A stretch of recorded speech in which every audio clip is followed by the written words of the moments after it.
Here we go. There he is, the one and only Mr. Bass. What up, Steve Chapman? How you doing, man? Good, man. Let me just make sure I say it right off the bat. I miss you, and I appreciate all of the support you've always given me and the love and everything. I can't say it enough. You're the best. Thanks, buddy. I miss you too, and you're still my favorite YouTuber. And this what I'd call this transition this last year, where I think you've put yourself in a place where you've become like the sole source for tournament information when it comes to the elites and I everything appreciate that. and everything about the elites. I thought, man, he's found a niche that nobody else is doing. And there's a lot of other guys who talk about the tournaments, but you're really going all out, and I'm really impressed with your content. I really appreciate it. So the question everyone's going to ask, and that I get asked all the time, what have you been doing in the last year since you stopped making content? Yeah, well, about 2 years ago, I moved to Arkansas for. Has it been 2 years? Well, it'll be 2 year. It'll be 2 years in about March. Okay, so not quite 2 years, but close. Yeah. I'm in electrical construction, and we got a big project down here, the biggest one our company's ever had, and so I came down to run that project, and it's just kind of consumed all my time. I mean, I'll tell you how much it's consumed my time. I live on Beaver Lake. It's one of the largest lakes in Arkansas. It's a part of the White River chain, and it's Table Rock is a part of this as well. I have fished Beaver Lake in 2024 one time. Really? One time, and I caught one, about a 12-inch smallie that day. Yeah. So and the other, I have the only other fishing I've done is January. I think it was January of last year. I went to the Harris chain and fished one of the I think it was the Hobie tournaments or the Bassmaster. I can't remember which, on the kayaks. Yeah. And I love it down there, and it was great. But that's literally the last time I've done any real fishing. We fished for like 4 or 5 days that time. Yeah. So the good news is this is winding down, and I'm going to get back into it. I love to hear that. Well, let's be careful here. When I say getting back into it, you mean I'm not going to be cranking out tons of YouTube videos, but I might start doing some more live streaming and stuff like that. I might consider doing some YouTube videos. You and I have talked a lot over the last few years, and part of my frustration with fishing YouTubers is that we kind of all become the same. We all look very, very similar. And again, that's why I think you're doing something really pretty unique, which is setting you apart. But I just kind of got tired of looking at my content and seeing, man, I'm just doing everything that all the other guys are doing. And I wasn't getting a ton out of it. The only thing I really enjoyed about it was this kind of deal where when you and I are shows, I really enjoyed that. And I loved interacting with the guys on the screen and doing those kind of things. But the content, my thinking has started to change a little bit on that recently because of a video that I watched from another YouTuber. And he was talking about this kind of quandary of being in a niche, like a bass fishing niche, where we kind of all do the similar things. Mm-hmm. And he said, don't get so worked up though in that, because the one thing that you bring to the table that no other YouTuber brings is you. Yeah. And your specific personality type or your style or your delivery might be interesting enough to your audience that you can still set yourself apart and make a difference, Yeah. So that's kind of made me reflect on, well, maybe I'll dip my toe back in it. You and I went through a period where we both were kind of just like we hit that. Well, people that probably will never know this. You hit this YouTube wall where you're trying so hard to get to that next level that you're producing the content, not getting what you think out of it. You don't get paid barely anything. Yeah, And it's then not a money deal. it starts to get in your head and you hit that wall. And I think you and I talked about it like on the same day. I called you to say I'm having a bad day or something. And you called me right back and was like, dude, this is, we like hit the wall at the exact same time. Yeah. And you helped me through it quite a bit because I was like, I just don't know. It's hard to create a niche in this industry when there's, no offense to anybody, there's so many people that not only are doing the same thing, but they're stealing your ideas too. Yeah. You know what I mean? And I'm not talking about you. Yeah, you're totally right about that. But I will say you are unique, and not even just this content you're doing right now. Part of why I really loved doing stuff with you and being involved with you is because you've got 15 solid years experience of doing a consistent radio show, bass fishing and saltwater fishing. You've got so many inside contacts into the industry behind the scenes. I was just amazed every time, I'd be like, I wonder if we can get KVD on here. Well, I got his number. I'll give him a call. I'm like, what? You got his number? Holy crap. I think so one of the things I enjoyed about when you and I did it, and I hope we can do this a lot more, is like, I would see your excitement when I would go, hey, just so you know, like, I'm gonna tell you, I'm gonna give you this guy's phone number too. So after we talk, if you want to get a hold of him, by all means, get a hold of him. Just and like there was, I think I must have given you Shaw's or somebody's number, and you're like, this is awesome. I'm never gonna call him, but this is I don't even remember who it was, but it was like you've seeing given that me several excitement. of those guys that are legends. They're legends. Yes, it's crazy. Is that Larry Legend? Larry Legend. Heck yeah. I met him one time. Did you? Yeah. Oh my! I've met a lot of basketball players. Really? Yeah. Well, you're as tall as one of those guys. I went through it's that period, period. on YouTube, because nobody realizes how tall. I mean, on screen here, we both look about the same. You're 6 inches taller than I am. It's crazy because the last 2 weeks I just started doing this, and everybody.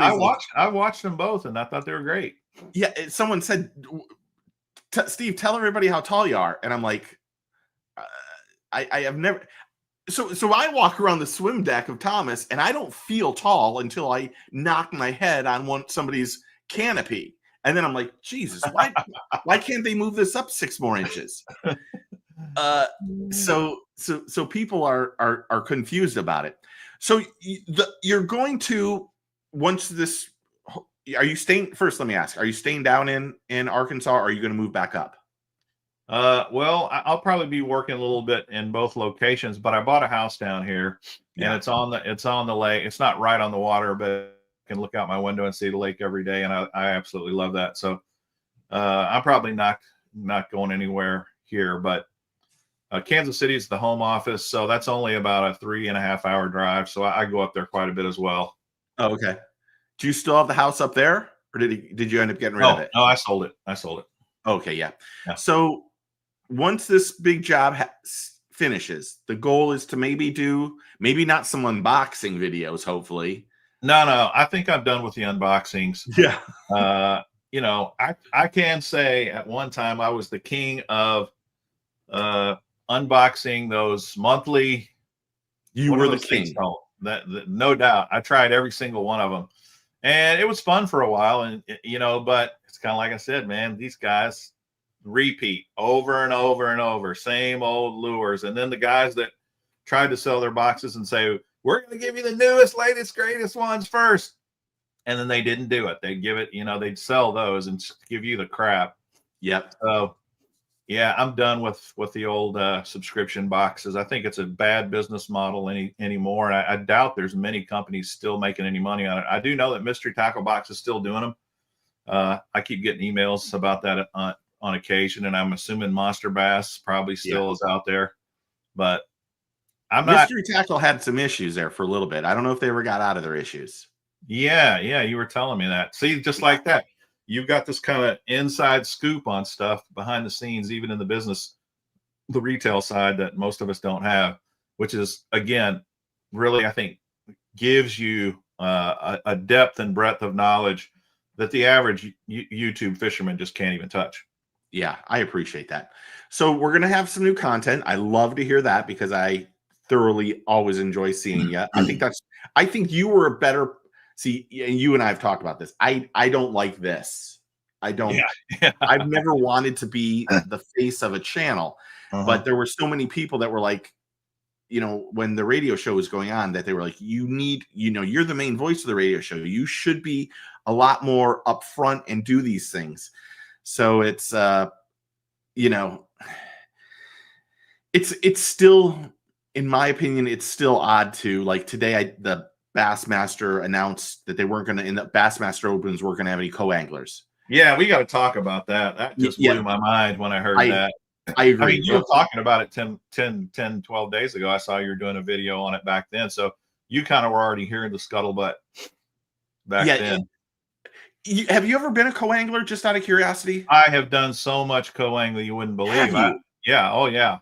I've done tons of it, and I quit. And I quit for some of the same reasons you talked about in your video today. In fact, I had four buddies for 2 or 3 years. We went and stayed in the same place and fished all the opens together. And I've been all over the country doing that. And the reason I started it was I wanted to see Lake Champlain, but I didn't want to go up there all by my own and try to figure out that big lake. You know, I wanted to go with somebody that knew it, you know. And so I've got to experience a ton of great bass fisheries through the co-angling, and that really made it enjoyable. But I also like to catch fish. And even though, you know, I know I'm never going to be a pro, that's never been a goal of mine to be a pro fisherman. There are guys who start in the coast and work their way up to the pros. Now that's gone, at least on the Bassmaster side.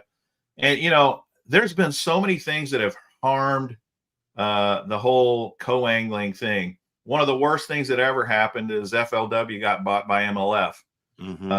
That FLW had an awesome co-angling. They had a great farm system to begin with. You know, even as a pro, you could get into a BFL, and I know they still do the BFLs and that kind of stuff, but it's just not the same since it went over to MLF. And so when that happened, I kind of left to the FLW tournaments altogether, and then I was still doing the BASS. But the BASS, they do away with the championship for co's.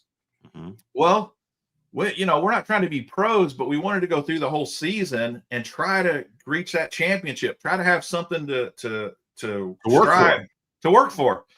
And when they took that away, it was just like, geez Louise, what are you doing to us? And then they took away the final day. You know, you used to be able to fish all 3 days, at least the final guys. If you got in the top 10 or the top 12 or the top 15, you got to fish the last day. Then they took that away. And then of course, forward facing sonar, that's like a sight fishing tournament, every single freaking tournament for a co-angler. And my last open was with Casey Scanlon out at Truman Lake a couple years ago, and it was a brush pile tournament the whole time with the forward facing sonar. And as soon as I got in the boat, he's like, dude, I apologize, I'm sorry, I know this is going to be brutal for you, but the fish are in the brush piles, I got to do the forward facing. And I was like, yeah, cool, I understand. You know, I'm not, like you said, they're the ones that put all the money and the time and the energy. They're just spending tons of money to fish those tournaments.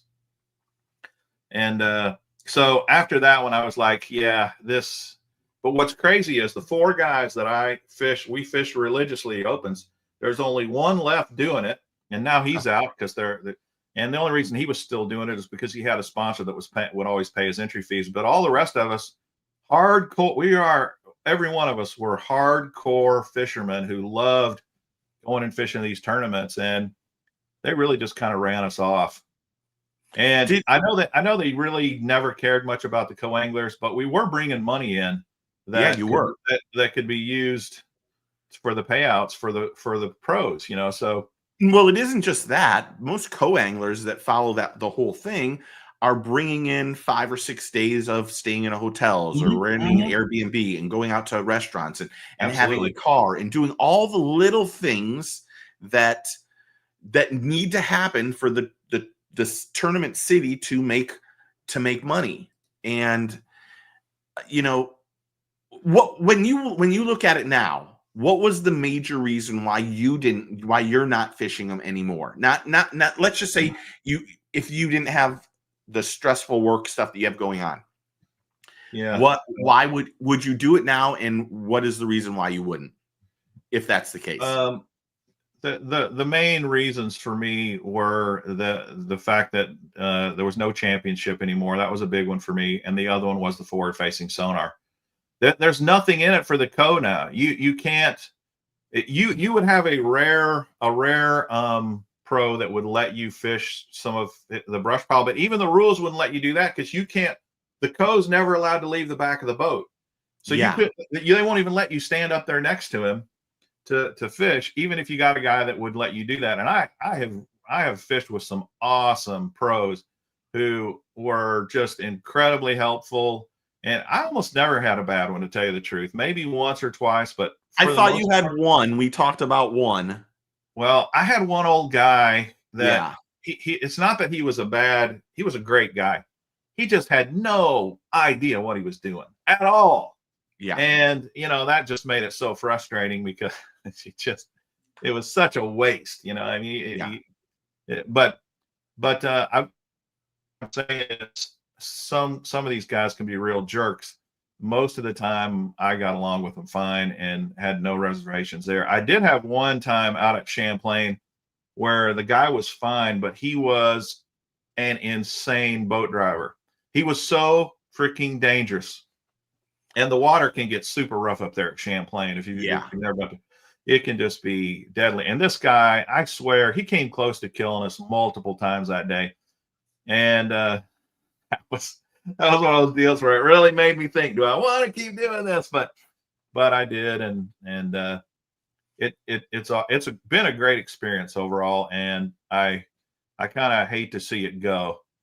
But I always felt like it was a great way. I'm sorry. I always felt like it was a great way to learn, even though I never did it. I will say that, I've been in a couple media events where they bring in pros to take us fishing. And depending on who you got was, if you won the media event. I mean, I'm only talking about, there's one in particular that was just one of the best. Well, this guy probably wouldn't think it's the best story, but DOA Lures took us all down to Stewart and brought in all these saltwater guides to take us fishing. And my buddy, Chef Bob from Boathouse, who now owns a restaurant in Texas, he gets stuck with this old guy who, as soon as they turn on the road, he literally gets the truck and the boat, stuck all the way down to the axles. Oh, man. And Bob's out there pulling him and pushing him and doing all this stuff. And then I get a text, how you doing? And I'm like, I'm doing pretty good fishing. we don't really know who's doing well. And then I come in, and then everyone's like, did you catch anything? And I'm like, did I catch anything? I got 130 fish.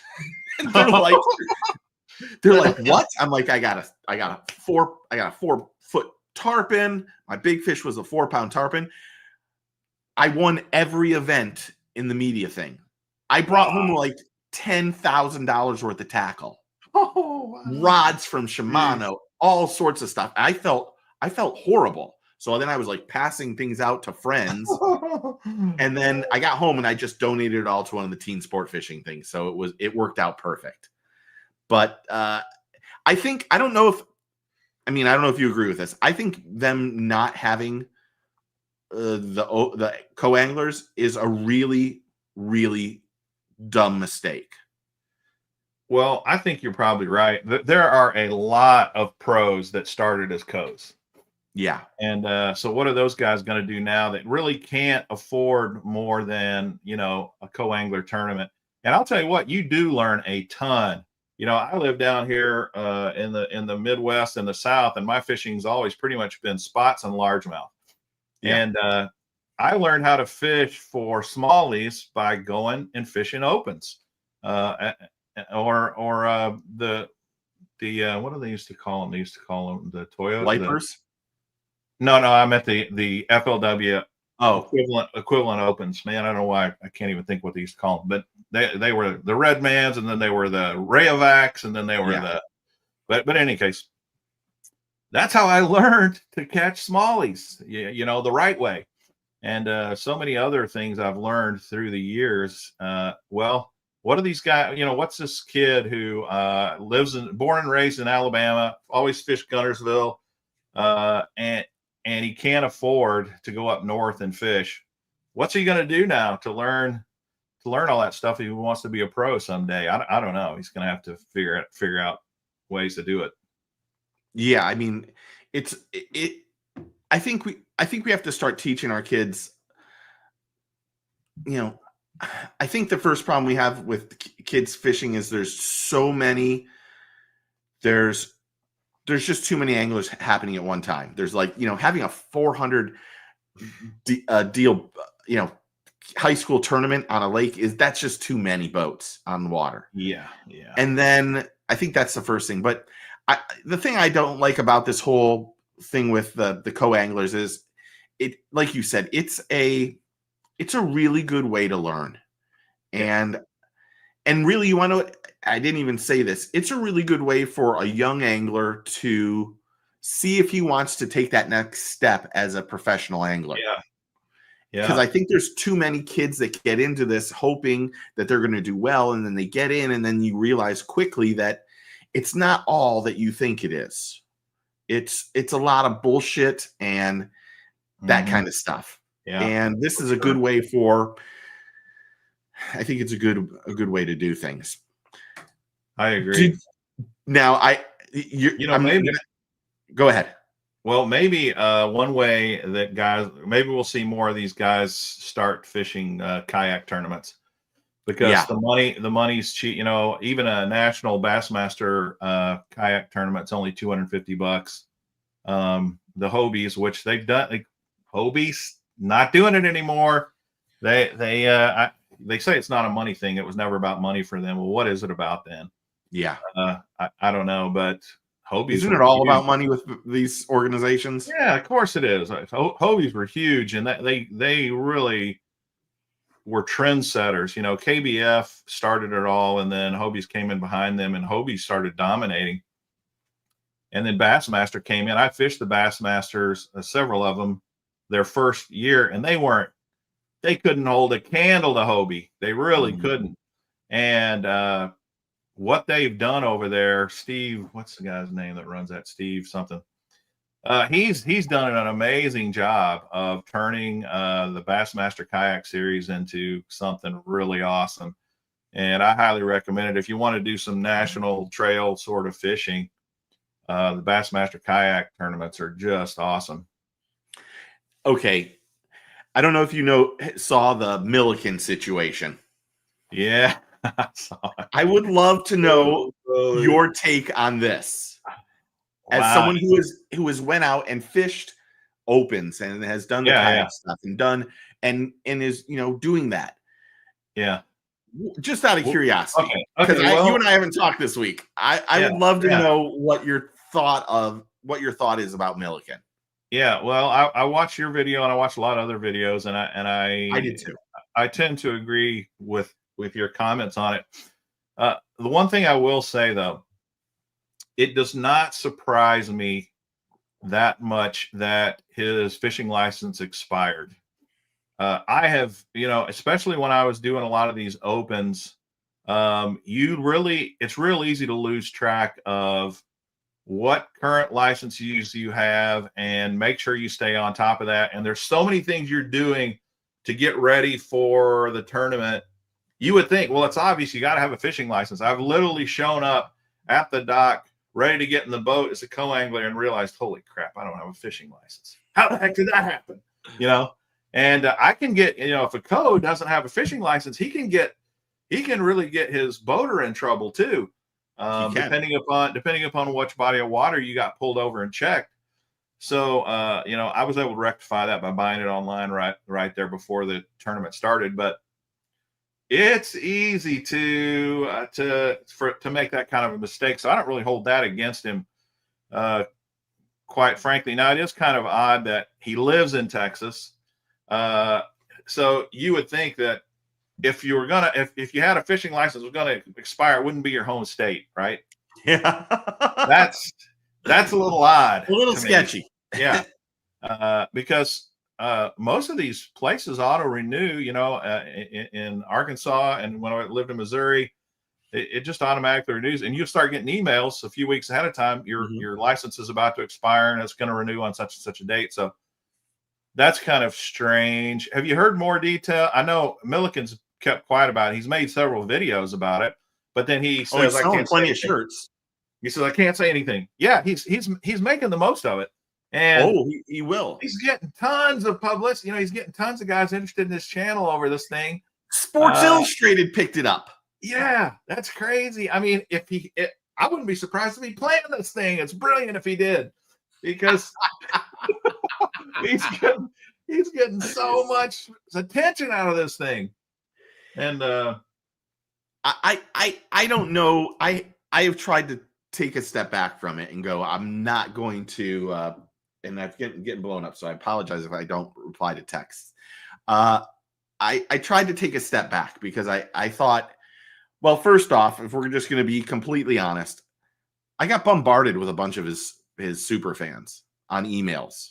Oh, really? Yeah, and I was like, this is, and I really didn't think I was bombarded. How, like positively or negatively, or oh what? No, they hate, they want me to my life to end. Yeah, right. Of course. You know, it's well, like you didn't even say anything negative. You were I didn't think so either. I thought you were very fair. You were very equitable. You weren't jumping to any conclusions. You were. Yes. Please. What do they want you? What do they want you to do? Just get on and say he's completely exonerated. He should be completely 100% exonerated. This is complete bullcrap. That's what they want. We don't know the facts yet. How can you make a decision until you know the facts? We probably won't. Well, I'm sure CT will know all the facts. I can almost guarantee that. He does the research that, I mean, his research is ridiculous. It really is ridiculous. I thought I stayed kind of sorted down the middle, but I was, what I've been, and I think you and I have talked, what I've tried to do since April, when I started doing the vlogs every day, is to try to create a community where we can all talk, where in the video I might ask questions about what everybody else thinks. Like there's Stephen Hussey was on here, I think somewhere. His comments are without question are some of the best I've ever seen. Here he is. And then so I try to stay as unbiased as possible. I mean, I get texts from pro anglers that are like, dude, you're killing it. You're doing this, you're doing that. I mean, I'm not talking just like little anglers. I'm talking about some of the best on the planet that watch the channel nonstop. I will say, I have a story about Kevin Van Dam fishing in the Kissimmee chain. And he got to the tournament and got in his boat, and someone said to him, or he heard, do you guys have everybody have their licenses? And before he even fished, it was a practice day, bling, he got off the boat, ran to the boat marina, and bought his license right then to make sure that he was legal. And while I think you can make simple, stupid mistakes, there's nothing wrong with that. I guarantee you there's professional fishermen that fish a tournament without a license. There may have even been a guy that's won without a license. Well, we know somebody who won without a license, don't we? You're screwed if you win and don't have a license. But, you know, that's another weird thing. In the early days when I started doing opens, they always checked your license. And the last couple of years, they quit doing it. Yeah, why in the world are they not checking our licenses?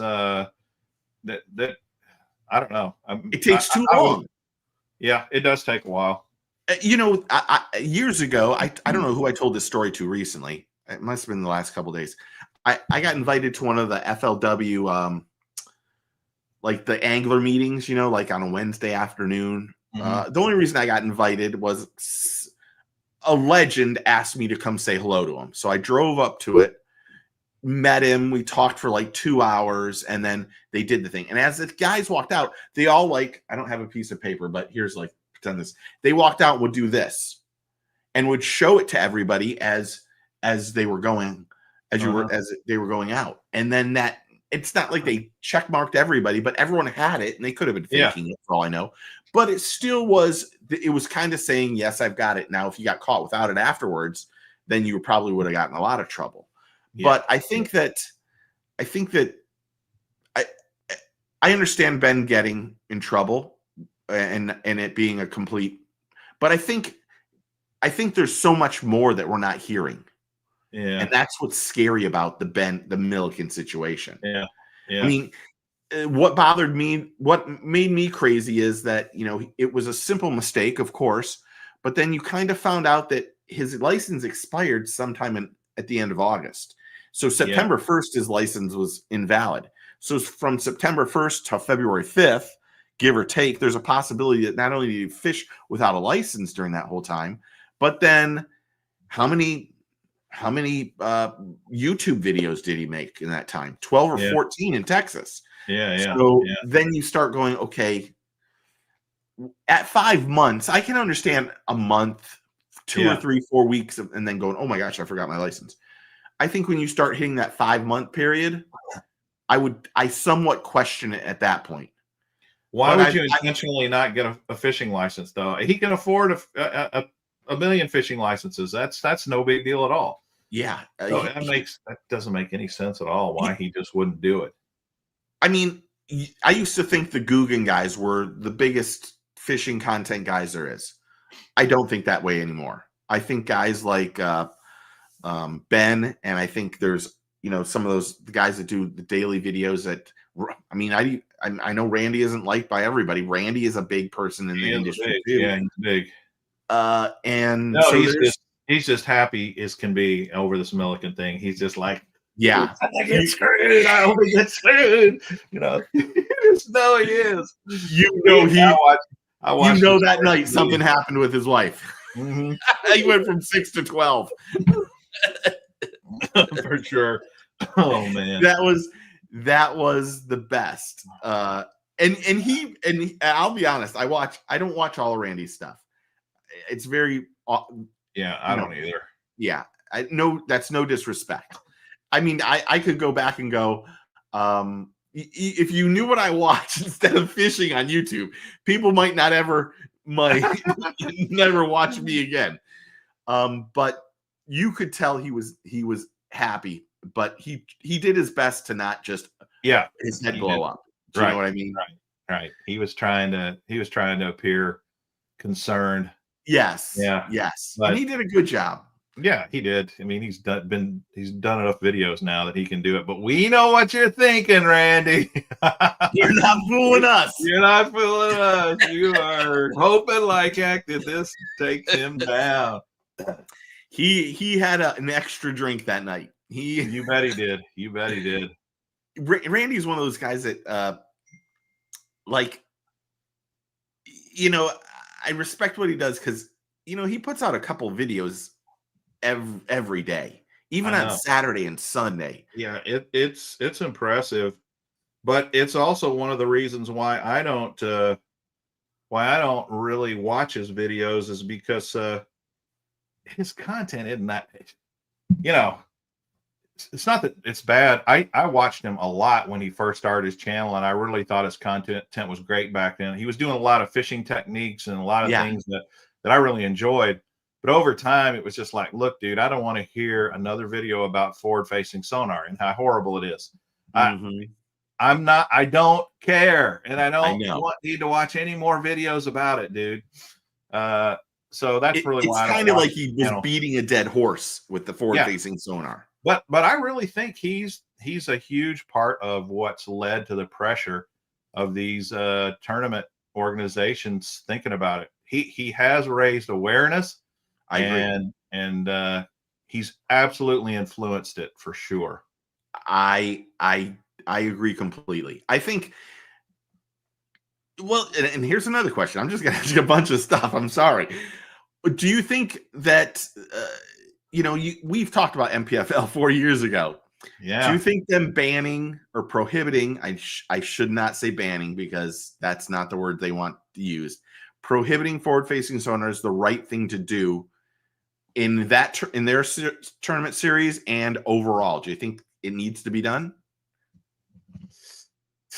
No, I don't really think it needs to be done. I don't think it's harming the fisheries. I don't really think it's that much of a problem, quite frankly. I really don't even think, and I did buy into this I used to think that it really impacted viewership a lot. But I started to notice that there was tons of people watching these tournaments, like Jacob Wheeler up there with his forward-facing sonar. He brought in a lot of views, and a lot of other anglers have too. And if now that they're getting better with the cameras and they can actually show the screen at the same time while he's fishing, it actually makes it more interesting at times than just seeing a guy up there, especially up north, just drop shotting, Yeah. or doing a little Ned rig. That there's nothing to that. But when you can see it on the screen and see the fish come up and eat it, it's actually pretty entertaining to watch. So I don't know. I think you got lovers and you got haters, and the lovers are going to be adamant that it's horrible, and the haters are going to be, or the other way around. The lovers are going to say there's nothing wrong with it. I use forward facing some, and it is fun. I just think it's been way overblown, quite frankly. I don't like watching it. I said this in the video. I think the thing that needs to happen if they're going to use it is that we need to teach those anglers how to talk to the cameraman and stuff like that. You're a I think show. The purpose of your deal is you are a show. Yes. Be entertaining. Try to figure out how to be entertaining. Yeah, they have to do something about that. If you're not, there's not going to be a camera on your boat. That's just the way it goes. And hopefully you're not winning. Yeah. You're not the winner. I think so. I don't think Bass did anything. So with forward facing, I think they just was like, we're probably getting too much money coming in with the technology, and we're not going to do anything. I respect what MPFL did. Yeah. But I think the problem MPFL is going to have is our youth anglers are using it so much to catch fish that's how they learned how to fish. Yeah, they need it. I'm not saying they can't catch fish without it, but I'm saying they need it more. And now they've eliminated any young anglers going to MPFL, where the BPT is unbelievably hard to get into now with it going down to 45. But having one period and then 2 periods off, I think that was the best case scenario. Yeah, I like that idea. I did too. That kind of solves the problem both ways, really. But the other thing I look at as a businessman, from a business perspective, I just don't know how. I mean, these tournament organizations are sucking wind, man. They are doing everything they can just to stay in business. And you've got a major segment of key sponsorship dollars that are coming to you, and you're just going to say, nope, we don't want you. We only want your older products, but we're not going to market your brand new cutting edge forward facing sonar equipment. They can't afford to lose a Lowrance. They can't afford to lose a Garmin. They absolutely have to have those companies. There's not a bunch of non-endemic sponsors out there trying to give BASS and MLF money, and there's not a lot of endemic ones because YouTubers are taking the money. Mm-hmm. So I think from a business perspective, there's no way. If I were Boyd Duckett, there's no way I'd do away with forward-facing sonar. So you probably didn't catch this, but Thomas went to regionals for swimming. You know that. Mm-hmm. The boy can swim. There's absolutely. Yeah. So in the middle of regionals, which is one one thing before state championships, and he's 14 years old. He's swimming against 18-year-olds. He makes it to regionals is, you know, for us, you know, but in the middle of it, Boyd called me. I had sent him a bunch of questions, and he was like, I'll probably get in trouble for saying this. And if I get in trouble, I apologize now to Boyd. I'm going to, needless to say, let's just say I asked a bunch of questions, and he called me in the middle of the thing. And he's like, first off, how's Thomas doing in swimming? I'm like, oh my God, it's great that you remember this. And then second thing, we started talking about, because at that point in time it was all about the no entry fees. And I wanted to know why it didn't work for the BPT. And there were other questions. I mean, I don't want to go into all of the other questions. That's a great question to ask. Why didn't it work? Why didn't it work? And his exact thing, well, I asked first off was, could it be sustainable to do this forever? And he was like, it can be sustainable. He was very positive about it. It can be sustainable. However, it really comes down to making sure that the viewership numbers are ridiculously good. And then for him, I said, well, I didn't work for BPT. And he said, well, first off, we never cut back, because at this point, this was when the payouts for the bass were it was just stupid. It was disgusting. Yeah. And he said, well, we kept the payouts at the same level that they were till this year for the first 2 years. And then he said, we needed it. I guess I don't mind saying it. He said we weren't making any money. We were negative. Mm-hmm. And there's still, and he's, I don't know if he'd ever admit this. He said to me that these organizations do not bring in a lot of money. When it's all said and done, after you paid for everything and you've done all the television and you've bought television time, a lot of people don't realize that most of these organizations are buying time on those stations. They're not giving it to them. Yeah, right. You don't get, when you're getting beat by bowling, every week, you have to pay for that stuff. Now you get all that time in the revenue for the commercials. You get to own the commercials, which you sell out and do whatever, and you probably can make it. But he said, in all these years that he's been in business, the BPT, they're not making any money. He has other revenue sources. Yeah. The BPT isn't a revenue source for him. Yeah, I believe that. And the reason I believe it, you may think to yourself, there's no way. Well, what it means when you say we're not making any money, you're still paying your people. They're still getting, the people that are working there are still getting their salaries. They're still getting paid. There's just no money left after that. That's what they mean by there's no money in this thing, or it's not making money. What you want in a business is to have you want to pay everybody's salary, pay everything, all your expenses, and then have a big chunk left over that goes, for other things. You want to be profitable. You're not doing it to not be profitable. And it's obvious these entities have a really tough time making profits because they're always changing payouts, and they're always they've changed so much stuff now, and it's all because they're trying to find the magic formula to make it work. Yeah, and you have to remember too that the BPT has been around for 6 years. They don't have the longevity that Bass has, and the MPFL's been in here for 4 years. So it isn't going to happen overnight. Well, MPFL, we know the first or second year they just about went completely under. Yeah, if they don't have that angler, the owner angler that jump in, and that's right. They don't make it. I mean, if you remember, they had one tournament where they didn't pay people that first season. Absolutely. And then they had to do without a couple championships. I mean, the MPFL is intriguing because I do appreciate that they made this giant step to go prohibit forward-facing sonar. Yeah. But you got to remember, they didn't have a Garmin or a Live or whatever. All those people, they didn't have them as a sponsor as is. So they weren't taking any money out of their mouth. You got to remember, like a month before the BPT decided to go 1 with and 2 without, they got a major sponsor from Garmin that's worth hundreds of thousands of dollars. And they still said, okay. And, Bass is the same thing. It's the forward-facing sonar thing is so beaten up It's like Yeah. it's not even fun anymore. It isn't. It's old. I mean, I thought I was tired of hearing about A-rigs. Holy crap, man. Forward facing sonar is just like, oh my gosh, I cannot believe this. But okay, so one thing I thought I'd do tonight, and this is one of the reasons I wore my legend shirt. You know, one of the things that the absolute legend Larry Bird was just famous for is his trash talk.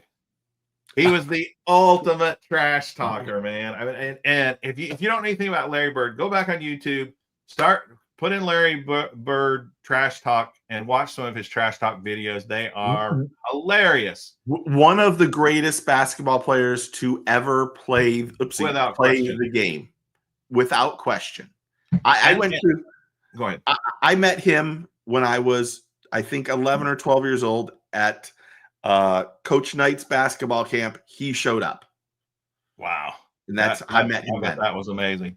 And at that point, he was still playing. He came out there and challenged us and did all the things. But that's cool. But Coach Knight, his trash talking, if you go look at some of the stuff, he'd come up to a rookie, and say, "Rookie, you think you're going to guard me tonight? I am going to tear you up." And then he would go around the court and he would say, "All right, this is what I'm going to do. I'm going to run down to the corner there, and I'm gonna spin around behind you, and I'm going to put it through my legs, and then I'm going to shoot right over the top of you." He would actually tell these guys exactly what he was going to do, and then he would do it, and then he would trash talk about it. So what I thought I'd ask you is, all of these fishermen, these pro fishermen, who are the greatest trash talkers amongst professional fishermen? That is a really, really good question. Because I started thinking about this now. I'm not with a lot of them on the water, but with the TV now, they've kind of cleaned up a lot of things. These guys kind of are on much better behavior when they know the camera's on them. But I know there's guys that trash talk. One that I thought was maybe Tommy Biffle. Tommy Biffle would do things like, "I'm going to cut you. Get out of the way." He was kind of that. But actual trash talk, Ike is another one. Yeah, I saw that on the screen that I thought about. But what would you say? What would you say out there? Who the greatest? I think the Johnston brothers this year with Robert Gee was like, Corey chirping him was hilarious. I will say I didn't like it, because I was like, so I got to be honest. When I played basketball all those years, one of my keys was I could get in your head. I was the white guy on the team, and was probably, in most cases, I could out jump you. That's the best way to put it. I would get over the rim by this. So you had to get 2 foot over the rim to block me, or I was putting it down on it. Having said that, I did play with Vince Carter one summer, and he put a dunk on me that I still feel to this day. And then, this is not an exaggeration. He came down, and I had to guard him. He had to guard me. We were talking on. Mind you, we were very good friends. And then he said, "I'm putting one on your head today." I said, all sorts of swear words. I said, "You're never gonna do it." I remember going up in midair to block the shot, and him, no joke, I'm going to do the exact same thing, staring at me like this and laughing. Cocking it back like this and just right on top of me. And I was like, and then he came down and hugged me and he goes, "I told you." And I was like, "How did you jump this high?" And he was 2 years younger than me, or 3 years younger than me. Wow. Having said that, I will say, I think there's more trash talking that goes on, like the Randall Tharps.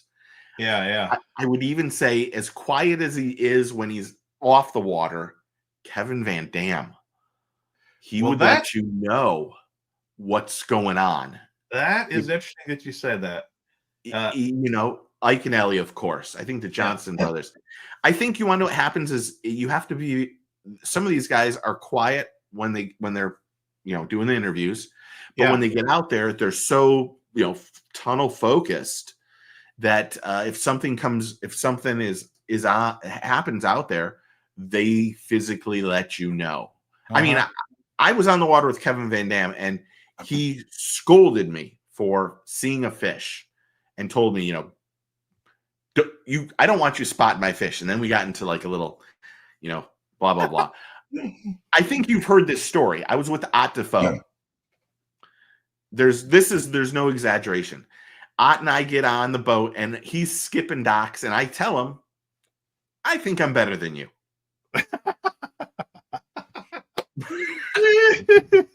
I'm just going to say it. You might not like it, Ott. I'm sorry. I think I'm better than you. Oh, my goodness.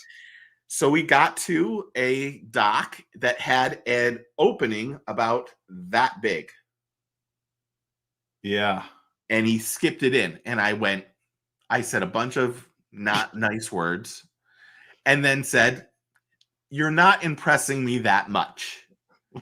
He looked at me. He turned around and made a funny comment, switched hands with his left hand, and skipped it back in the same spot with his left hand. Holy crap. And then he said, so hard. He said to me, "Do you want to keep talking, Chapman?" And I went, "No, I don't. You are now the greatest caster I have ever been on the boat with in my life." I'll tell you what, those and guys wouldn't do that. He wouldn't normally talk.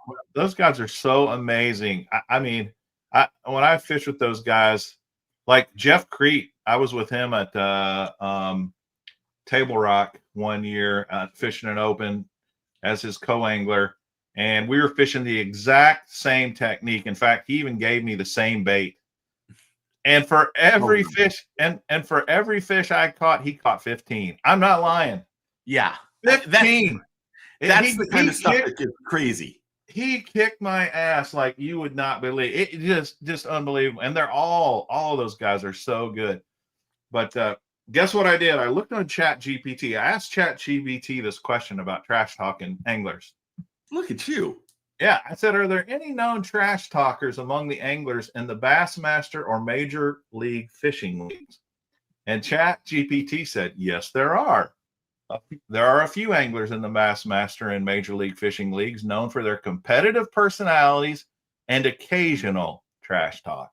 Yeah. Though it's generally more playful banter than anything truly antagonistic. Here are some of the notable figures. And the very first one, KVD. He wouldn't like it. I do agree. I do agree. The thing about Kevin was that like when you met him and you became his friend, yeah, he that's when he would trash talk you. Well, what's funny is ChatGPT says exactly what you said about him just a second ago, which shows how well you know him. It says KVD is one of the most accomplished anglers in history, often considered the GOAT in bass fishing. While he's not known for being overtly trash talking, he has occasionally made competitive statements that give off a cocky vibe. His confidence is clear, and he doesn't shy away from letting others know when he's on a roll. His persona is more about self-assurance than direct verbal confrontations, but in highly competitive environment of pro fishing, that kind of attitude can be interpreted as trash talk. And that's pretty much what you said about him. Yeah. Kevin's the first time I met Kevin, I've only been like dumbfounded by a few people in the industry when you meet him. Kevin is one of those people because I just, he's just a bigger personality than anything. And when I first met him, I don't want to say there was like tension, but he's a little standoffish because he doesn't know who you are. Then we met a couple other times, and I think where things broke for me is the Classic was always held, early, and I don't know when the boys' birthdays were, but the 1 year or 2 years in a row, the boys, his twins' birthdays landed on the weekend of the Classic. Oh yeah. And so we were at the Classic, and they were having a birthday party for the boys, and it was over a little bit away from us. And then Sherry came over, and she was like, And I don't know how she knew my name. She's like, Steve, I need barbecue sauce and ranch. And I'm like, whatever you need, I am now your personal assistant. So I went and got a bunch of ranch and barbecue sauce and brought it over to the party. And I instantly left because I didn't want to intrude. But a few minutes later, I get this tap on the shoulder, and there it is, Kevin. I need more ranch and barbecue sauce. Holy cow. And I'm like, wow. Of course, so I ordered it and I brought it over there. And then from then on, every time I see him, it's a hug or whatever, there's that friendship. But I've been on the boat with him. I've interviewed him a bunch of times. I hate to say this. I think this was the first year that I actually, it was his first year not being on here, but I really missed him not being on here. I enjoyed going to see where he was how he finished. Yeah. And this was the first time. You lose something without KVD in the mix for sure. Yeah. And just and like I said, once he got to know me, then, some of the things that we've talked about and the trash talk that I've said to him and the trash talk that's come back is, it's just fun banter. The Ott one just destroyed me. The Ott one made me reconsider fishing. Because I was like, I know exactly what you're saying there. I suck. I could never be that good. I get it. All right, let me give you the 4. I think there's like 5 guys here real quick. I'll tell you that Chat GPT says are trash talkers. Number 2, Skeet Reese. Oh, I would say that. What do you think about that? Oh, no, I agree with that one. Skeet and I had dinner with John Murray. I can't tell the story of the bottle of wine that he purchased because it would get me in trouble. Wow. He talked more crap to me that night about fishing and graphics. He was giving me grief on my graphics. And I was like, holy cow. That's actually crazy. The first time I met Skeet, Ish Monroe said to me, because I'd done an interview with Ish Monroe before, and he said, he saw on my list, Skeet was next on my list. And then he said, do me a favor, when you interview Skeet, ask him about his yellow Lamborghini. And I thought, he has a yellow Lamborghini? Does he really have a yellow Lamborghini? Ish Monroe put that in my head. Damn, wow. Ish.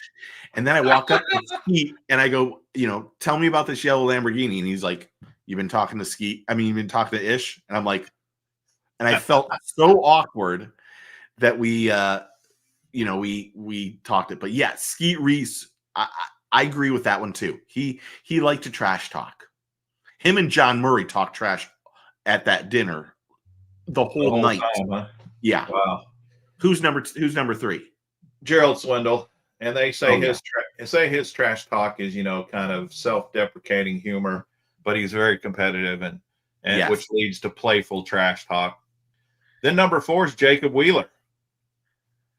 Jacob, I think Jacob gets I think Jacob doesn't get the he gets the respect he deserves, but I think Jacob is dialed in.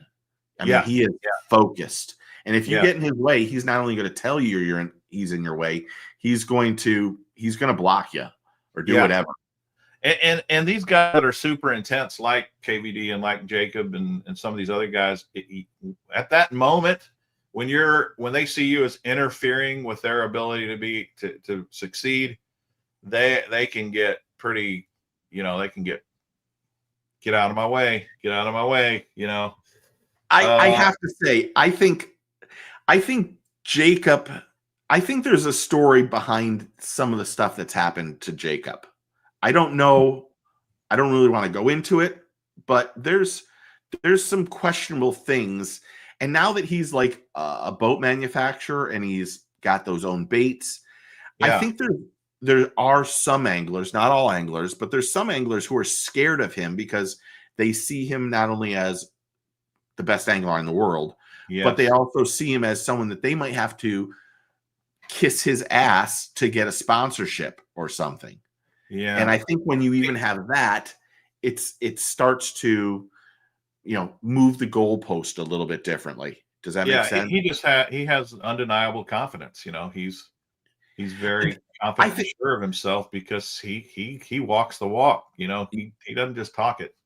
I think when I look back at all those years doing the radio show, I thought about this just the other day. There were, without question, there were two people that I thought were, without question, the best interviews on the planet. Jacob Wheeler is one of them. Yeah, you and I did one with him, and it was a great interview. It really was. You're almost dumbfounded by it because you're like, he's telling you things, and you're like, your mind you can't process the stuff he's telling you fast enough that you start going, this guy's just, he's living and breathing fishing. The He's other a one, savant, he's a fishing savant, kind of like Aaron Martin's was, he just. That's the other person. I think I said this last week. So I don't know if you ever heard this story. So I've knew Aaron for a long time. Aaron asked me for some help at one point in time and with some boat issue stuff at the Classic, and I was like, I can handle it. I'll help you do. It was just great. One of, if not the best people on earth. But when I sat down and talked to Aaron on Lake X and then went fishing with him, I literally was, after the 2, 3, 4 hours of talking to him, I was mentally and physically tired because I just couldn't grasp how he viewed going fishing in a new place and how to pattern fish, or what I should be looking for down here in Florida that I never thought of in my life. And then to hear it from one of the greatest, then you start. I mean, it was unreal. And now interviewing Aaron, horrible situation.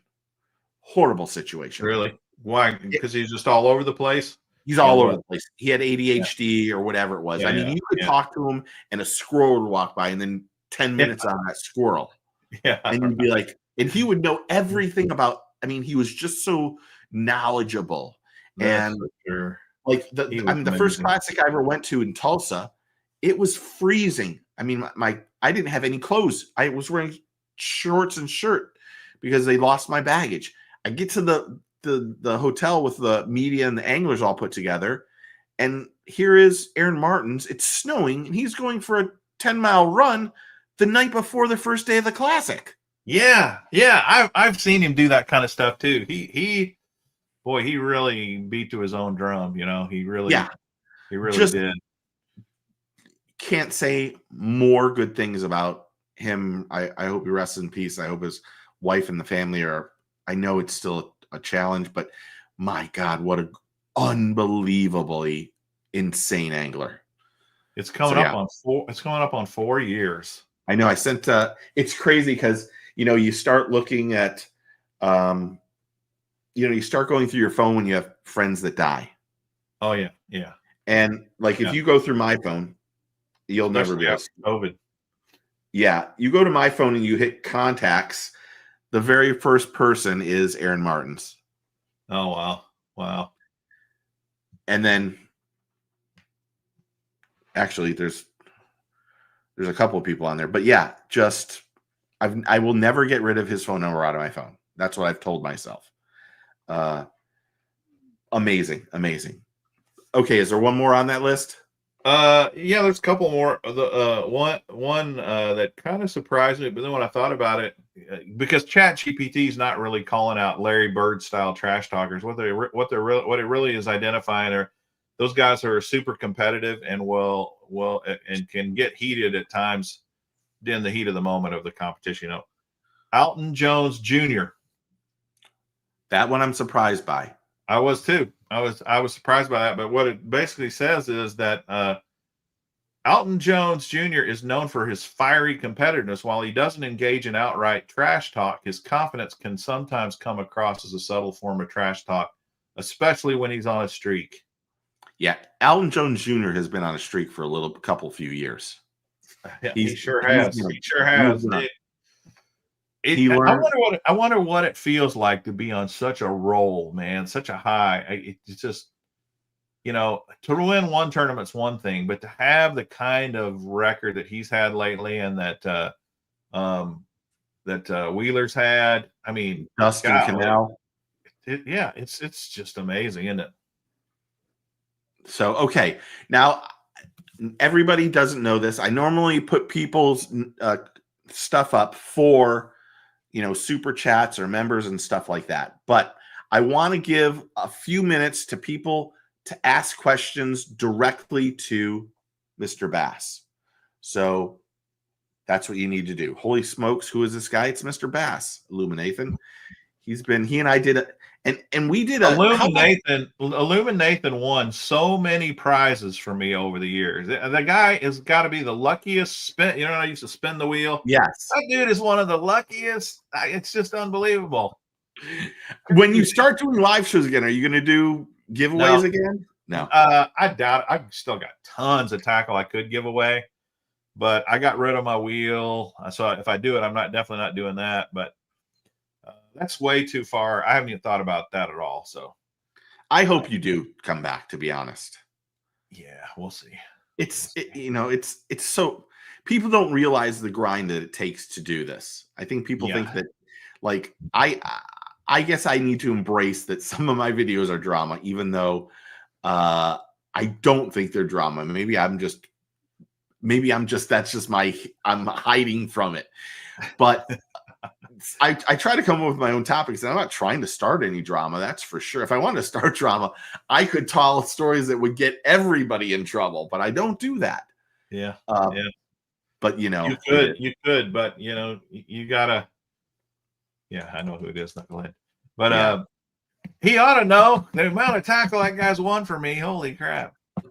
Okay, here's one. Bassman, will the NPFL lose anglers after the owner had an altercation with the angler? Did you see this little thing? I did see the story. Although I kind of never got the full details of how it happened, why it happened. I just know it happened in the restaurant there, and Lake Murray. And what was behind it though? Why did he get so mad?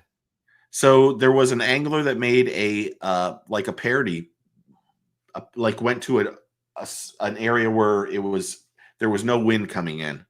It was like flat calm, and he said, "Oh, look, hopefully it won't be as bad this tomorrow." And it was they were mad. They were mad because the tournament had been postponed, right? Yes, it was a horrible parody.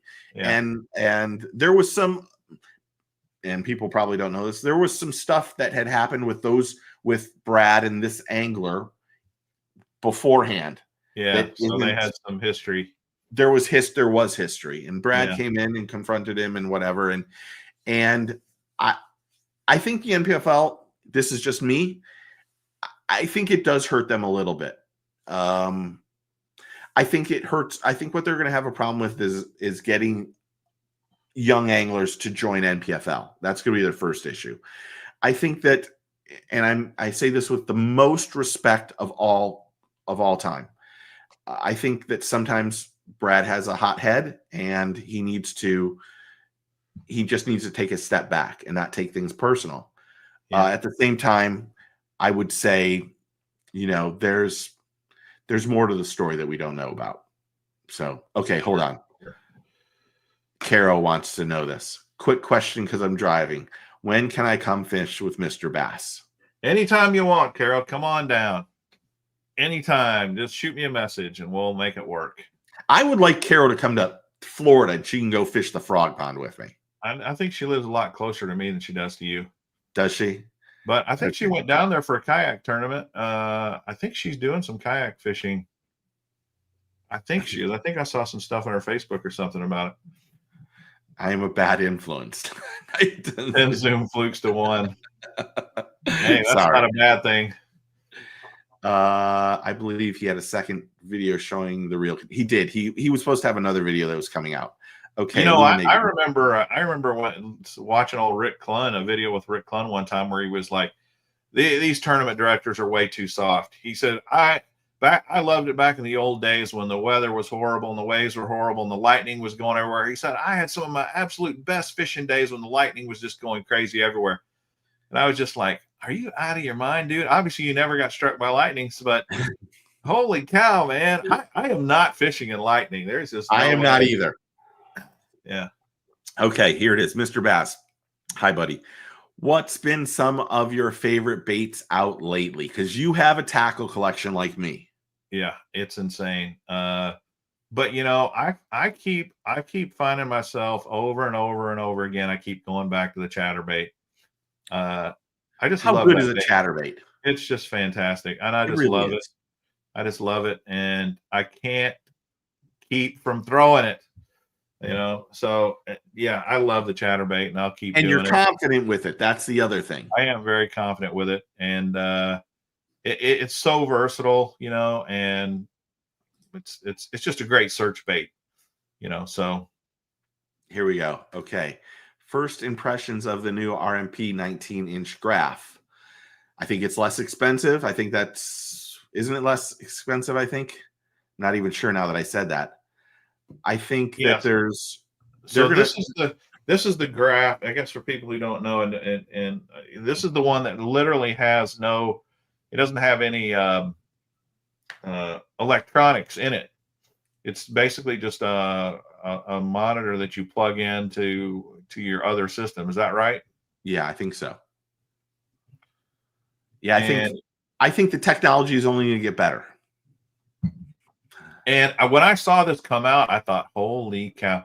The guys who are putting millions of dollars into research on these on the Lowrances and the Garmins and the Humminbirds, they're now going to have to start competing against just monitor guys who say, you know what, I can give you it if you want a 25-inch big screen on the bow of your boat, we can give you one of those for $100, man.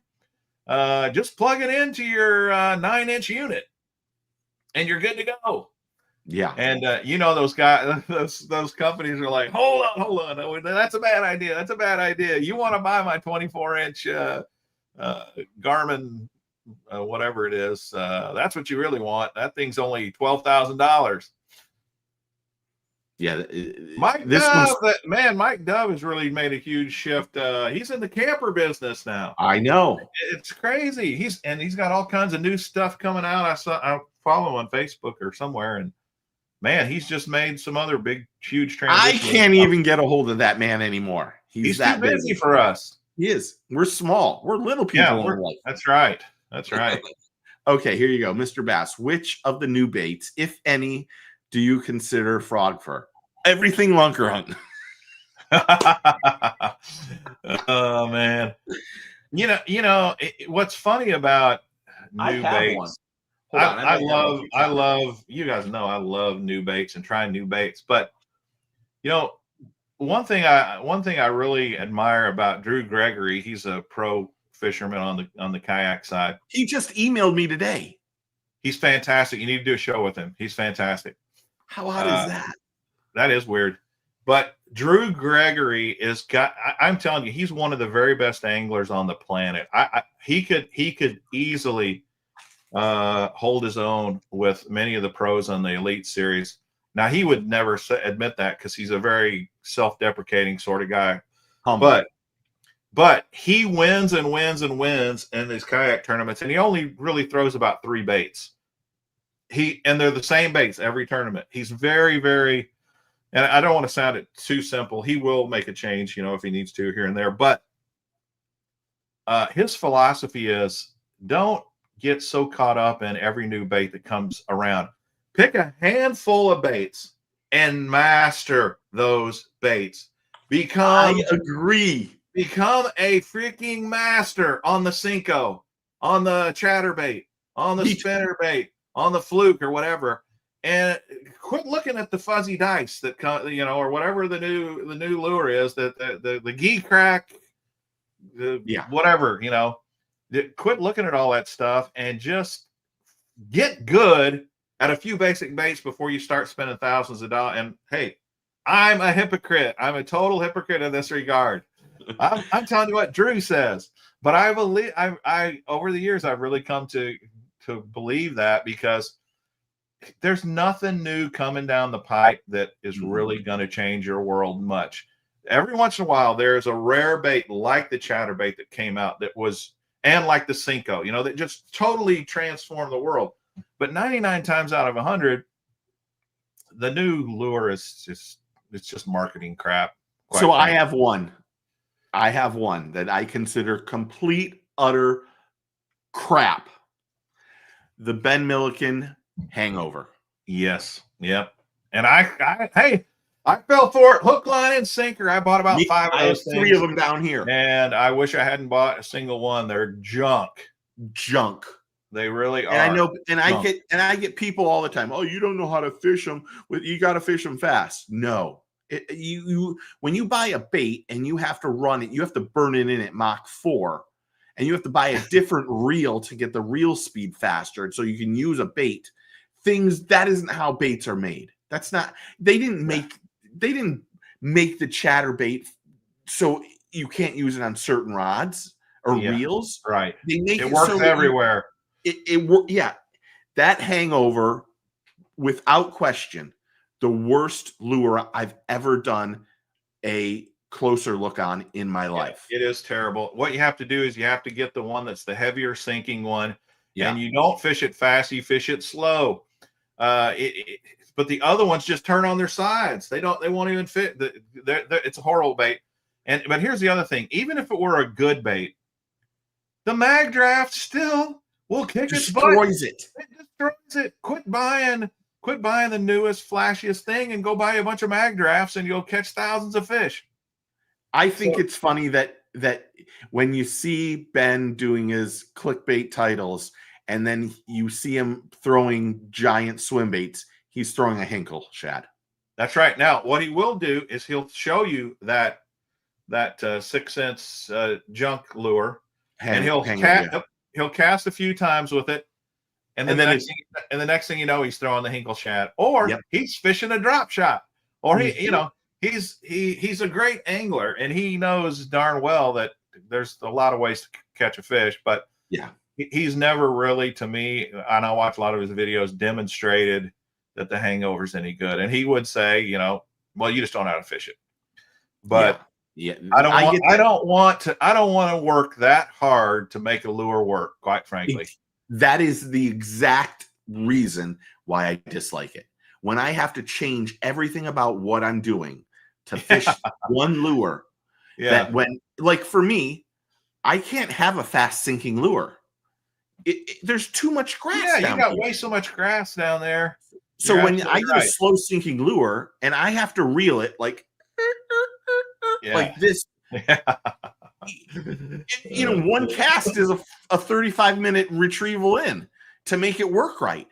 And you're like, okay, this is, and honestly, they sold 40,000 lures in 24 hours. Unbelievable. And I was part of it. I was trying to.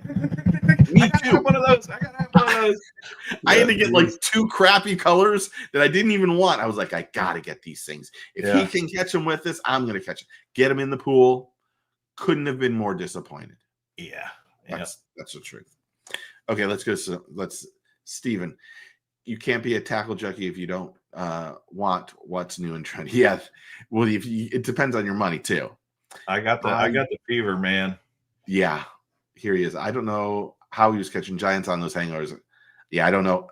Karen, I agree completely. What blows my mind is they say that they do all this prototype testing over and over and over, and tweaking and testing and tweaking and testing. And it's like, well, if you're doing all that, then why do these things suck so bad? What happened? What happened? Where did you miss the part that they suck in the 6 months or 10 months it took to make this lure? Yeah, I don't. It just blows. God, I don't know, man. Crazy. And there's not. I've been part of the process of lures being created, from the initial design to getting test lures to getting, how many of these anglers really are involved in the testing that they put their name on the bait? Because this is what they'll tell you. I spent 2.5 years, every spare moment, prototype after prototype. No, send it back. I got to tweak it. Nope, that's not right. Over and over. They make it sound like they're freaking, these incredible inventors of new products, and that they've got some sort of an advanced degree in bait bait making, you know, and I'm like, you're just a fisherman, dude. I don't make baits. I mean, you know, come on. Are you They really a prob bait maker? You're just they putting your probably name on a product. they probably get them at a certain period after they've been worked at the manufacturer. They were Yeah. their Right. little tweaks. Like Right. when you Right. talk to, like I've been on the boat with Patrick, and then in the middle of us casting a new lure, he would stop and call China and say, I need you to do this. It needs to Yeah, but be. Patrick is a mad scientist. He's actually one of these guys that really does go through that Yes. process, you know. Yes. But when you got I'm Mr. Bass, the new pro angler here in the elites, and you won't believe the hours I've spent working on this new whatever, you know, this new spinnerbait. My spinnerbait is the most amazing thing on the planet. Here's it is. Mike would know directly. Only 5 or 10% of the pros actually know, have an idea on how to engineer a bait. That's a now. good I will point. say, Mike's made a lot of good baits, actually. yeah, I think the one person that I would say probably does do a lot of that would be Jacob Wheeler, because he has his name behind that Crush City. Now, I think though that they go, okay, here's what we want. You know, here's what we have. Now we want to give this to you, put it in the water, and see how it works, and tell us the things. And in the meantime, these, you know, the company is probably going, okay, we're going to trim this, and we're going to make the tail bigger, or we're going to use a different type of plastic, or whatever it is. I don't know what that bait is, by the way, so don't ask. And then, you know, they give them to the anglers, and the anglers keep testing them. I don't think there's a lot of them that get to that science where they're going, okay, if you take out this amount of tail, it's gonna kick better. I don't think they go that deep. I think Jacob's one of those guys that probably gets into it, because I think he's so you know, he's one of those madman for everything. And but I think, like, I mean, Mike would probably even tell you, I think he had a young man do the frog, the great frog that Thunderhawk has, and that young man had a lot of ideas on how to make it, and they were sending him like demo frogs, and then he was testing them and going, I don't like this, I don't like that. And this was a young man who was like 11 or 12 years old that was just tunnel focused on creating the best frog he could create. And I think there's very few of those out there. You know, well, what's ironic is an 11-year-old that's totally obsessed with fishing in his backyard and absolutely loves the sport because it's just so much fun. He will spend the time and energy on it. But a pro fisherman, he's just looking for money. I want a new bait that I can make a bunch of money off of, you know. Yeah. And there's not many of those Larry Dahlbergs out there that, you know, goes through the prototype process to create the perfect whopper plopper. You know. And really, I think it's great that you say the whopper plopper. I think people don't realize the whopper plopper is amazing as is, but it's the pitch in the water that it makes that makes it even better. Yeah, that's what you can get other whopper plopper type baits like from Guggen, but the Guggen one's trash. Don't buy the Guggen one, guys. The Guggen one's trash. The Berkeley one's really good. The Chapo. Chapo's, and there's a lot behind, like there's a science behind what a fish will eat because of the noise it makes, and that's the hardest thing. People don't realize that. I mean, the people that, you know, the guys that really go into detail of lure making don't realize that is you know, how many BBs or whatever you want to call it that are put in the bait is really key to if the noise is an attractant for it. And that, you know, that's going really into detail at that point in time. So I like this. Every pro has developed the best rod on the market until next season. Sure. That should be, I'm starring that. Hold on. Mike said, spot him out at Larry. Larry was like Mike's like hero. Oh, wow. I didn't know that. Wow. Yeah. That's, man, if you've been taught by Larry Dahlberg, dude. Yeah. Those two are like two peas in a pod. That's amazing. Yeah. Thunderhawk makes some great lures, so go out and check that out. Okay, so they may have the best rattle trap on the market. Yeah, because it always lands perfect. It's amazing. And those swivel hooks. Yeah, the It's swivel hook. great. It's great. If you want a lipless crankbait and you don't have many, go try Mike's. It's I think it's great. the It's Sergeant or called the something like Sergeant. that. I think it's Yeah, called the Sergeant. Yeah. yeah. The swivels on the swivels is crucial. It makes the It's fish so stick a lot smart. better. It's so smart. Why don't It other makes no companies sense do that it? nobody else is doing it.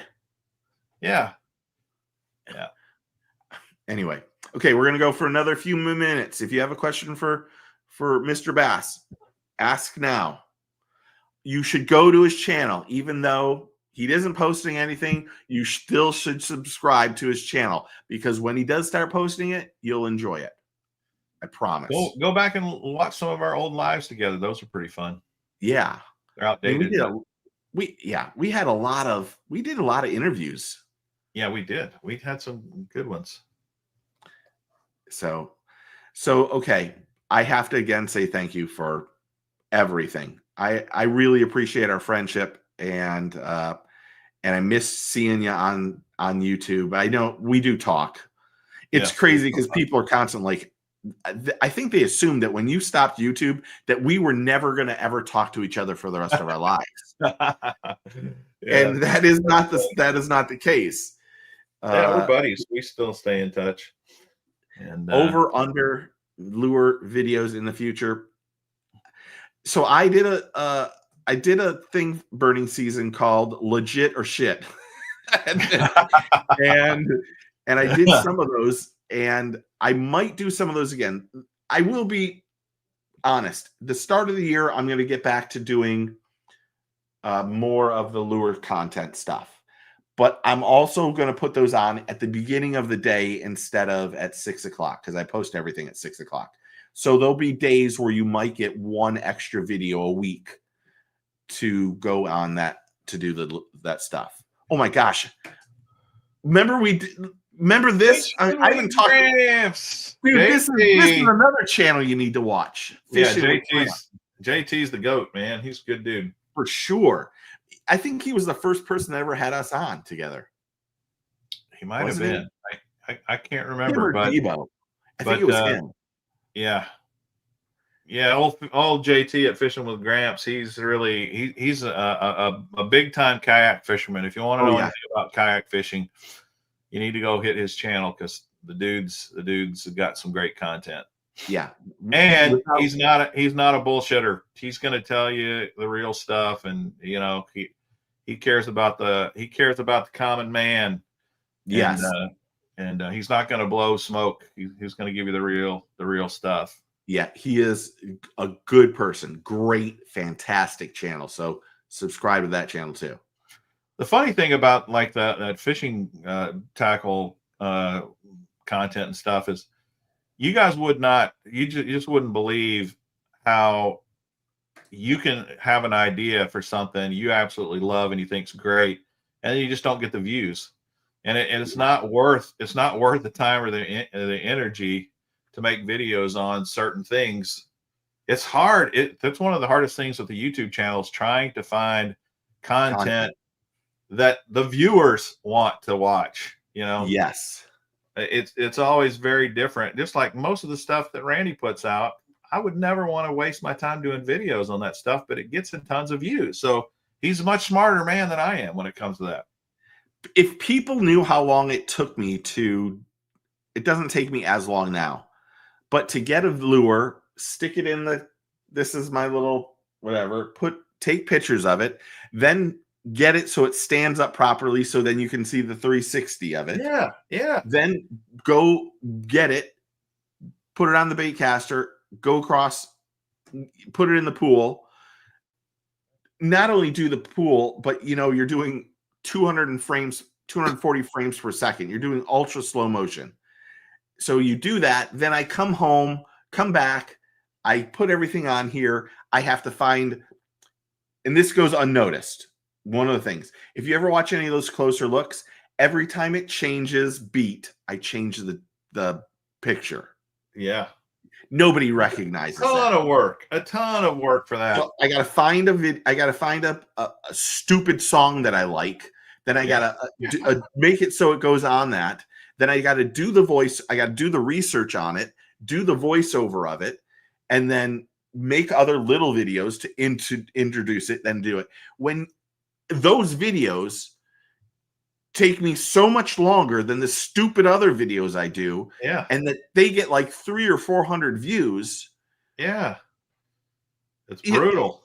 People don't realize 300 or 400 views means I probably got $2.50. Maybe I got $2 off that video. Maybe $1.50. Yeah. My time alone for the hour that it takes to do it, yeah, is so much worth more than $1. For sure. For sure. People don't. I've never went into that. It takes and really, I thought I was. I'm not trying to say anything that I don't think is honest. I think I've changed how people do lures reviews in this industry because of my closer looks. Yeah. Yeah. They were a novel concept when you started, and your videography so good on them that they're still. If you want to know the basics about a bait, it's probably the best place to go. It's quick. And I wasn't take a bunch of your time. Yeah, and I wasn't doing them. I wasn't doing them for anything but, people are like, "Oh, you're selling these lures." No, I'm not. I'm not selling anything. Yeah. You can you make the decision if you want to do it. What is this? There's a new. Oh wait, you saw it on BTL. There's so many ways you can. Yes. Well, I'm gonna go. I think we have a little boy that doesn't realize that Thomas shattered. Yeah, I heard he had a significant little injury there that yeah, right there. It's kind of hard to swim with only one arm. Well, he got a waterproof cast, so then he had to kick. He got this thing on here that holds this. I think I mentioned it last week. It's kind of a crazy story because I think we said this at the beginning. I'm tall. I don't consider myself tall, but I am tall. But Thomas is going to dwarf me. Really? Holy moly. I'm not joking. So we went into the doctor, and the doctor looked at so there's a growth plate here. And they can, I guess when you go through puberty and everything else, it grows together and it's solid. So when he went to the doctor, they told him he had the hands of a 7-year-old. Because because the growth plate was so far down to where it needs to be here, that he has so much growing to do. Oh my goodness. And he's like, so he's gonna have limbs like Michael Phelps. Yeah. Well, we just gotta hope he keeps swimming, man. That's the whole thing. It's a lot. It's hard to convey someone who's 14 and for the last 5 or 6 years has spent 2.5 to 3 hours in the pool every day. Yeah. All summer. He does 2-a-days. He has a strength coach. He has nutrition. It's ridiculous. He hasn't been able to be a kid. So I just want him to do whatever he wants to do. Yeah. Well, I've been through the teenage years with all 3 of my kids. That's done and gone, and I'm glad it's over. Good luck to you, Steve. Yeah, I'm going to be calling you. You're taking Thomas for a week. Okay. Well, again, everybody go check out Mr. Bass. It's go check out his channel, watch it, subscribe, follow, do all the stuff. Again, dude, I really appreciate the time. I appreciate the friendship and all the stuff that we've done over the years. And I really respect you and appreciate you for everything that you've done and everything you've done to help me. So thank you. Thanks, Steve. Appreciate it. Had a blast. It was fun. We'll do it again soon. But everyone, make sure you subscribe to both. Go subscribe to Fishing with Gramps. And of course, take a kid fishing. Tight lines, cheers. I still have to think about what I'm saying. And get your fish on. I'll talk to y'all soon. End.